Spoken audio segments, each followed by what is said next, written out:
Me now is Philip Turle, International Affairs Editor. Firstly, Philip, why are these talks being held in Saudi Arabia? Well, I think it's a sign that things have moved as far as the talks being held in Europe or in the United States. Saudi Arabia is seen as one of the big, important nations of the world right now due to the fact that it has oil. And that is something that Donald Trump is interested in. That's why he's trying to become more close with Saudi Arabia. It's playing more of an important role in the international front when it comes down to being a negotiator. And that's why these talks are taking place in Saudi Arabia and not elsewhere right now. And as you just said, Volodymyr Zelensky meeting with Crown Prince Mohammed bin Salman. He's arrived in Saudi Arabia already. We're still waiting for Marco Rubio, the Secretary of State, to arrive there, and also he's accompanied by the National Security Advisor Mike Waltz. There are some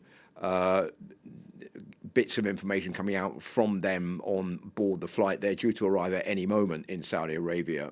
First of all, saying they're hopeful of having a good meeting with the Ukrainian delegation and that they want to make progress, and they're confident of that as well. But they're quite keen to work out what concessions that Ukraine will make and also what concessions the Russians will make, which also is a shift away from what we've heard from the United States in recent times. That's to say that they haven't really been putting any pressure on the Russians, although last week Donald Trump did say that because of the constant pounding going on in Ukraine from Russian air attacks, that he was thinking about imposing fresh sanctions on the Russians. But that really has, as far as it's gone, as far as putting pressure on the Russian side is concerned. Now, as we saw there, Zelensky is meeting with the Saudi leader. However, he's not taking part in the actual talks. Why is that the case? Well, it's not because he doesn't want to. I think there's a lot of frustration on the part of Volodymyr Zelensky that he would like to be round the table there. The thing is that this was all basically organised at the visit by Volodymyr Zelensky before the bust-up in the Oval Office last week on Friday.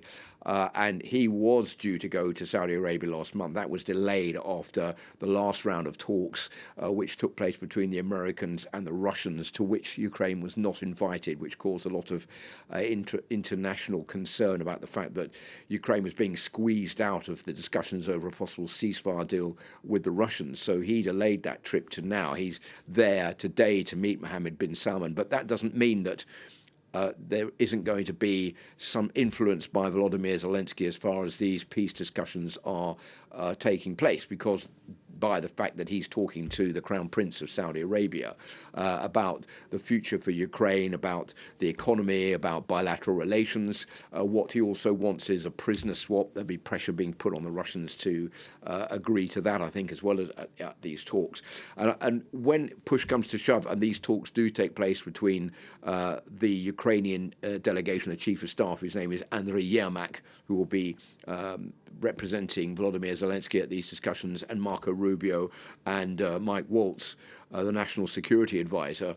That will be after the Ukrainian side has been briefed by the Ukrainian president about what Ukraine is willing to do and how far Ukraine is willing to go. So he will be taking part in this, but will be absent from the negotiating table. And there were even rumours prior to this, which is what Donald Trump was saying, that he wanted to go to Saudi Arabia as well to take part in those discussions directly. So I think there is movement. It seems that Ukraine has been quite positive since the bust-up in the Oval Office, trying to put out feelers to build bridges with the United States.